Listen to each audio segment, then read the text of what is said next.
यदि x square बराबर Y के पावर बी और एक्स के पावर सी बराबर वाई के पावर ए, तो सिद्ध करना है कि ए स्क्वायर बराबर बी सी।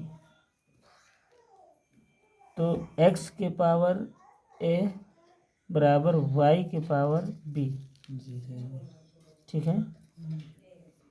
तो एक रूल के अकॉर्डिंग, जैसे ए स्क्वायर बराबर 10 है तो ए बराबर क्या होता है जी? अगर एक तरफ स्क्वायर है तो स्क्वायर हटाने के लिए हम दूसरी तरफ क्या करते हैं, अंडर रूट लगा देते हैं जी। और अंडर रूट का मान क्या होता है बच्चों? 1/2। अंडर रूट का मान 1/2 होता है ना। तो यहाँ पे एक्स के पावर ए है, ठीक है ना। तो इससे हमें घात ए हटाना है, तो हम क्या करेंगे, इधर y के पावर b और अंडर रूट में यहाँ हम a लिख देंगे। क्या लिख देंगे? तो x के पावर क्या हो जाएगा, y के पावर b, और ये जो अंडर रूट है, तो अगर खाली अंडर रूट होता है तो उसका मान क्या होता है, 1/2। अगर अंडर रूट में यहाँ 3 रखा है तो इसका मतलब 1/3 हो जाता है। तो यहाँ a है तो घात में क्या हो जाएगा, 1/a हो जाएगा। क्लियर है ना। जैसे 3 होता है तो 1/3, 4 है तो 1/4, तो यहाँ a है तो 1/a हो जाएगा। तो x बराबर y के पावर b गुणा होगा ना, घात का गुणा हो जाता है, तो b/a हो जाएगा, ठीक है। यानी यहाँ पर हमने x इक्वल टू वाई के पावर b/a निकाल लिया।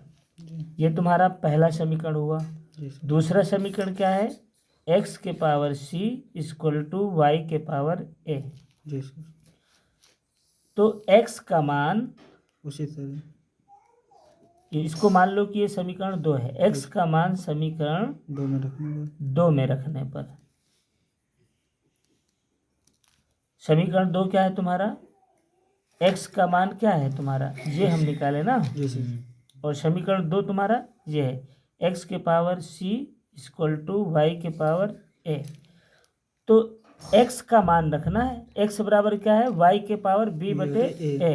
तो x की जगह हमें लिख देना है y के पावर b/a, और उसके पूरा क्या है, c है, इक्वल टू वाई के पावर a, ठीक है ना। तो यहाँ y के पावर घात का गुणा हो जाएगा, तो bc/a हो जाएगा बराबर y के पावर a हो जाएगा, ठीक है।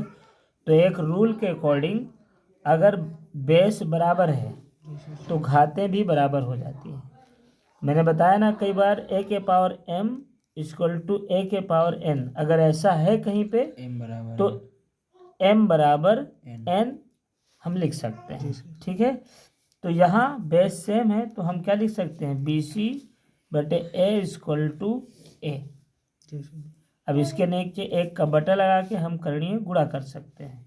तो bc का गुणा 1 में करेंगे और a का गुणा a में, तो a का गुणा a में करेंगे तो a स्क्वायर बराबर bc, है ना। इति सिद्धम।